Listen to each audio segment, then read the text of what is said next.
Hello दोस्तों, स्वागत है आपका एक बार फिर से मेरे YouTube चैनल दी इंग्लिश डायरी पर और मैं हूं आपका दोस्त विजय। और आज की इस वीडियो में हम बात करेंगे अरुंधति रॉय के बारे में। इससे पहली वीडियो में महात्मा गांधी की life history biography related important facts आपको बता दिए गए हैं। उनका एक work my experiments with the truth जो वर्क है उससे रिलेटेड वीडियो आपको संडे को मिलेगी। थोड़ा सा टाइम लगता है क्योंकि बहुत ही डिटेल्ड जो है उसमें चीज़ें हैं, लेकिन मैं उनको ब्रीफ बना रहा हूं आप सभी के लिए। और थोड़ा सा वेट कीजिए, अच्छी चीज़ों के लिए वक्त ज़रूर लगता है, लेकिन आपको संडे तक वो वीडियो मिल जाएगी। और आज की इस वीडियो में अरुंधति रॉय के बारे में हम पढ़ेंगे। अगर आप चैनल में नए हैं तो सब्सक्राइब जरूर करें। चलते हैं इंपॉर्टेंट सारे फैक्ट्स अरुंधति रॉय से रिलेटेड पढ़ते हैं, जो कि UKSSC इंग्लिश के सिलेबस में आपका इंपॉर्टेंट कहीं ना कहीं कहें तो राइटर हैं। ठीक है, तो अरुंधति रॉय देखिए, सबसे पहला point, Arundhati Roy was born in Shillong, Meghalaya, India. तो मेघालय इंडिया में जो है इनका बर्थ हुआ था। और इनका जो बर्थ डेट है ये भी आपको याद रखनी है, वो है 24 नवंबर 1961। आप इस डेट को ज़रूर याद रखें। इनका बर्थ डेट आपको याद रहना चाहिए क्योंकि यहाँ से क्वेश्चन बन सकता है। She was 2 year old when she was 2 year old, her parents divorced and she returned to Kerala with her mother and brother। तो जब 2 साल की थी तो पेरेंट्स का जो है डिवोर्स हो गया था, या डाइवोर्स जो कि अभी प्रोनाउंस किया जा रहा है मॉडर्न इंग्लिश में, तो डाइवोर्स हो गया था और वो लोग केरला रिटर्न हो गए थे मदर और ब्रदर के साथ। For some time the family lived with Roy's maternal grandfather in Ooty, Tamil Nadu. और कुछ समय के लिए अपने मैटरनल ग्रैंडफादर के यहाँ पर ऊटी में, तमिलनाडु में इन्होंने स्टे किया था, कुछ टाइम वहाँ पे रुके थे। When she was 5, the family moved back to Kerala। जब वो 5 साल की थी तो दोबारा से लोग केरला, जो केरला है वहाँ के लिए बैक हुए थे। Where her mother started a school, वहाँ इनकी मदर ने एक स्कूल स्टार्ट किया था। रॉय रिटर्न टू दिल्ली, कुछ समय के बाद वो दिल्ली को चली गई Arundhati Roy. Where she obtained a position with the National Institute of Urban Affairs। फिर उसके बाद इन्होंने ऑब्टेन किया, एक पोजीशन इनको मिली national institute of urban affairs में। ठीक है, उसकी ज्वाइन कर लिया था इन्होंने। In 1984, she met independent filmmaker Pradeep Krishnan. तो प्रदीप कृष्णन को आप याद रखेगा, 1984 में इनसे इनकी मुलाकात हुई, जो कि एक इंडिपेंडेंट फिल्म मेकर थे, who offered her role as a goatherd in his award winning movie Massey Sahib. और इन्होंने इनको ऑफर दिया था एक्टिंग का, रोल का, और उस मूवी का नाम था मासी साहिब। ये मोस्ट इंपॉर्टेंट पॉइंट है इसको आप याद रखिएगा कि इस मूवी के लिए ऑफर दिया गया था इन्हें प्रदीप कृष्ण द्वारा। और 1984 में इनसे इनकी मुलाकात हुई थी और कुछ टाइम के बाद इनका लव अफेयर उस फिल्म मेकिंग के ड्यूरेशन में स्टार्ट हुआ और फाइनली इन्हें उसी साल में शादी भी कर ली। They married the same year. They collaborated on a television series about India's independence movement. उसके बाद इन्होंने जो है एक कोलैबोरेटेड टेलीविजन सीरीज भी शुरू की जो कि इंडिया इंडिपेंडेंस मूवमेंट से रिलेटेड थी, और 2 फिल्में भी इन्होंने बनाई, जिसमें एक एनी नाम से फिल्म थी और एक इलेक्ट्रिक मून। ठीक है, याद रखिएगा इन सारी पॉइंट्स को, इंपॉर्टेंट फैक्ट्स हैं। ज़्यादा समय ना लेते हुए मैं कम समय में आपको ज़्यादातर चीज़ें बताने की कोशिश करता हूँ और सारे फैक्ट्स इंपॉर्टेंट होते हैं। नेक्स्ट पॉइंट इसमें, सी became financially secure with the success of the novel the God of Small things. जो इन्हें फाइनेंशियली एक सिक्योर, एक सक्सेस मिली, वो इस नोवेल से मिली जिसका नाम है the God of Small things, जो कि पब्लिश हुआ था 1997 में। मोस्ट इंपॉर्टेंट वर्क है और मुझे लगता है कि अगर आपके UKSSC में इनसे रिलेटेड कोई क्वेश्चन आएगा तो अवार्ड से रिलेटेड या फिर इस वर्क से रिलेटेड आएगा, तो आप इसको खासा ध्यान में रखें। 1997, ठीक है, the God of Small Things. Roy's a cousin of prominent media personality Prannoy Roy. Prannoy Roy जो कि एक मीडिया के प्रोमिनेंट पर्सनालिटी हैं, काफ़ी जाने माने पहचाने प्रसिद्ध जो हैं पर्सनालिटी हैं, जो कि farmer head of Indian television media group NDTV के जो है फॉर्मर हेड भी रहे हैं, उनकी कजन है रॉय। ठीक है, अरुंधति रॉय। अर्ली करियर की अगर इनकी बात करें तो अर्ली करियर में इनका, early in her career Roy worked in a television and movies. Television में इन्होंने काम किया, मूवीज में काम किया। शी स्टार्ड इन मासी साहिब इन 1985। मासी साहिब अभी हमने उस मूवी की बात की थी, 1985 में इन्होंने उसमें काम शुरू किया था और उसी से इन्हें प्रसिद्धि भी मिली थी क्योंकि वो अवार्ड विनिंग फिल्म रही थी। She wrote the screenplay for in which Annie gives it those ones. और इन्होंने जो है स्क्रीन प्लेज लिखना भी स्टार्ट किया था, किस वर्क के लिए, which Annie gives it those ones. 1989 में ये जो फिल्म आई थी, ये जो वर्क आया था इनका, ये जो फिल्म आई थी उसकी स्क्रीन प्ले इन्होंने लिखी थी। Movie based on her experiences as a student of architecture, और इनका जो आर्किटेक्चर एज ए स्टूडेंट का जो एक्सपीरियंस था उससे रिलेटेड ये मूवी थी। In which she also appeared as a performer, और इस फिल्म में एज अ परफॉर्मर भी ये अपीयर हुए थे। और उसके बाद एक फिल्म में और इन्होंने स्क्रीन प्ले किया था, इलेक्ट्रिक मून, जो कि 1992 में आई थी, ये भी आपको याद रखना है, ठीक है। सारे इंपॉर्टेंट फैक्ट्स हैं, इधर उधर की और ज़्यादा बातें इनमें नहीं हैं। Both were directed by her husband Pradeep Krishnan, और दोनों जो फिल्में हैं वो डायरेक्ट की थी प्रदीप कृष्णन ने ड्यूरिंग देयर मैरिज, उस मैरिज के दौरान, ठीक है।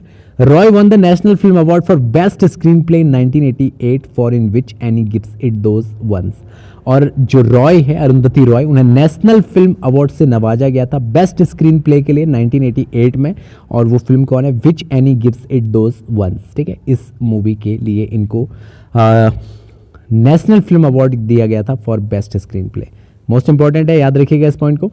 सी attract attention in 1994 when she criticise Shekhar Kapur's film Bandit Queen, और जब इन्होंने क्रिटिसाइज किया शेखर कपूर की एक फिल्म जो थी बंदित क्वीन उसको, तो 1984 में, उसके बाद ये एक अट्रैक्टेड अटेंशन में आई publicly, which was based on the life of Phoolan Devi. और ये जो शेखर कपूर की फिल्म थी बंदित क्वीन, ये फूलन देवी की लाइफ से रिलेटेड थी, ठीक है, जिसे क्रिटिसाइज किया था अरुंधति रॉय ने, इसलिए लैम्पलाइट में उसके बाद आई थी। तो इंपॉर्टेंट वर्क्स की बात करें तो the God of Small Things most important है। Roy began writing her first novel, इनका सबसे पहला जो नोवेल रहा है the God of Small Things in 1992, completing in 1996, और ये जो पब्लिश हुआ था ये 1997 में हुआ था। ये सारी डेट्स मैंने आपको यहाँ पर बता दी हैं, ठीक है। The book is semi autobiographical and a major part capture her childhood experiences in Aymanam. Aymanam में जो है इनका जो major part of childhood experiences रहे हैं उन्हें इन्होंने इस वर्क में मेंशन किया है। ये एक सेमी ऑटोबायोग्राफिकल वर्क है। The publication of the God of Small Things catapulted Roy to international fame, और इसी से इनको जो है क्या मिली, एक इनको इंटरनेशनल फेम प्राप्ति हुई इस वर्क से, the God of Small things से। तो मोस्ट इंपॉर्टेंट ये सारे पॉइंट्स हैं, इनको आप खासा ध्यान में रखें। Receive the 1997 Booker prize for fiction and was listed as one of the New York time notable books of the year. तो 1997 में बुकर प्राइज से इन्हें नवाजा गया फिक्शन के लिए, एंड ये लिस्टेड हुई द न्यूयॉर्क टाइम में notable books of the year जो है इनकी ये रही, और इसकी वजह से जो है न्यूयॉर्क टाइम में जो है इनका नाम लिस्टेड भी हुआ। It reached 4th position on the New York time, इनको 4th पोजीशन मिली थी न्यूयॉर्क टाइम में, ठीक है। Best seller list for independent fiction, independent fiction में इनका बेस्ट सेलर का जो है बेस्ट सेलर की लिस्ट में इनका नाम था, बहुत बड़ी बात होती है ये। From the beginning the book was also a commercial success, और बिगिनिंग में ही जो है ये एक बहुत ही कमर्शियल सक्सेस वाली बुक रही इनकी लाइफ की। Roy received £500,000 as an advance, और इनको लगभग £500,000 जो हैं वो एडवांस में मिल गए थे इस बुक के। It was published in May and the book had been sold in 18 countries by the end of June. तो ये जो है मई में इन्होंने पब्लिश की थी, और ये बुक जो है लगभग 18 देशों में जो है जून एंड तक क्या हो गई थी, बिक चुकी थी। बहुत बड़ी बात है। The God of small thing received very favourable reviews in major American newspaper such as the New York time, और इनको काफ़ी ज़्यादा फेवरेबल रिव्यूज़ मिले, जिसमें कि अमेरिकन न्यूज़पेपर जो कि मोस्ट फेमस है द न्यूयॉर्क टाइम्स, इसमें जो है इनको काफ़ी फेवरेबल रिव्यूज़ भी मिले थे इस बुक के लिए। Since the success of her novel Roy has written a television serial the banyan tree. तो उसके बाद इन्होंने इसकी सक्सेस के बाद इस नोवेल की इन्होंने एक टेलीविजन सीरियल भी उसके बाद लिखा जिसका नाम है द बनियन ट्री। याद रखिएगा the banyan tree, who wrote the banyan tree, आपको पता नहीं चाहिए, Arundhati Roy. And the documentary dam as a film with Arundhati Roy 2002। उसके बाद इन्होंने डॉक्यूमेंट्री फिल्म भी बनाई थी, a film with Arundhati Roy 2002 में। In early 2007 Roy said she was working on a second novel, और 2007 में उन्होंने बोला कि वो सेकेंड नोवेल पे काम करे, the ministry of utmost happiness, ये उसका टाइटल रहने वाला था, the ministry of utmost happiness. Roy contributed to VR1 a celebration of tribal people, a book released in 2009। उसके बाद इन्होंने कंट्रीब्यूशन किया, a celebration of tribal people नाम से जो है किताब इन्होंने लिखी जो कि 2009 में पब्लिश हुई। Roy has written numerous essays on contemporary politics and culture, बहुत सारे नंबर ऑफ एसेज इन्होंने लिखे थे पॉलिटिक्स और कल्चर पे। In 2014 they were collected by the Penguin India in a 5 volume set, और पेंगुइन इंडिया में 5 वॉल्यूम सेट में ये पब्लिश हुआ था 2014 में। इन 2019 हर non-fiction was collected in a single volume by Seditious Heart published by High Market Books। उसके बाद My Seditious Heart जो है इनका पब्लिश हुआ था हाई मार्केट बुक्स में, ठीक है, 2019 में। आप इस वर्क को याद रखिएगा, My Seditious Heart। In October 2016, Penguin India and Hamish Hamilton UK announced that they would publish her second novel, The Ministry of Utmost Happiness, in June 2017। 2016 में penguin India and Hamish Hamilton ने, जो कि UK से announce ये हुआ कि जो इनकी सेकंड नोवेल है उसे वो लोग पब्लिश करेंगे, the ministry of utmost happiness जिसका नाम है, जो कि जून 2017 में उसे पब्लिश करने की बात की गई थी, अनाउंसमेंट की गई थी। Roy receive the lifetime achievement award at the 45th European essay prize for the French translation of the book Azadi, और इनको रिसीव हुआ था लाइफ टाइम अचीवमेंट अवार्ड, जो कि 25th यूरोपियन ऐसे प्राइज था for the French translation of her book आज़ादी, जिसको इन्होंने अपनी बुक का फ्रेंच ट्रांसलेशन किया था आज़ादी बुक का, ठीक है। कुछ खास अवार्ड हैं रॉय से रिलेटेड, अरुंधति रॉय से related. Roy was awarded the 1997 Booker prize for her novel the God of small thing. Most important है, इस पॉइंट को आप याद रखिएगा।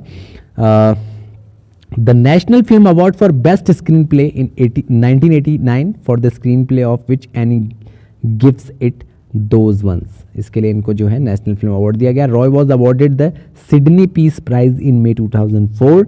इन January 2006 he was awarded the Sahitya academy award. 2006 वाला भी आप याद रखिएगा, Sahitya academy award. In November 2011 he was awarded the Norman Mailer prize, तो 2011 में इनको ये अवार्ड मिला था।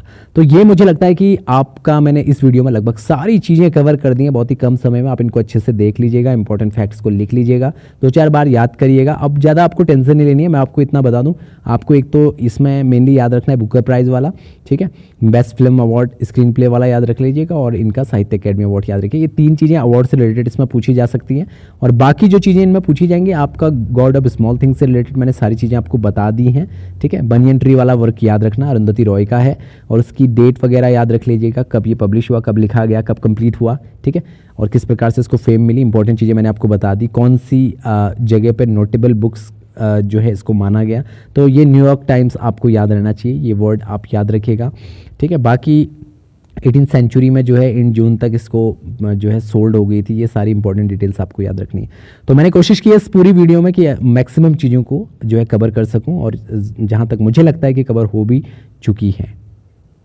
तो आज की वीडियो में इतना ही, मिलते हैं नेक्स्ट वीडियो में। Thank you so much for watching this video. अगर चैनल में नए हैं तो सब्सक्राइब करना बिल्कुल ना भूलें, बने रहें जब तक आपका LT एग्जाम पूरा नहीं होता, और हमारे टेलीग्राम ग्रुप से जुड़ना बिल्कुल ना भूलें। वहाँ पर हम आपसे क्वेश्चंस वगैरह की जो है सेट्स आपको देते हैं, जिसमें आपकी काफ़ी हेल्प हो जाती है। आज की वीडियो में इतना ही, मिलते हैं नेक्स्ट वीडियो में। Thank you so much for watching this video.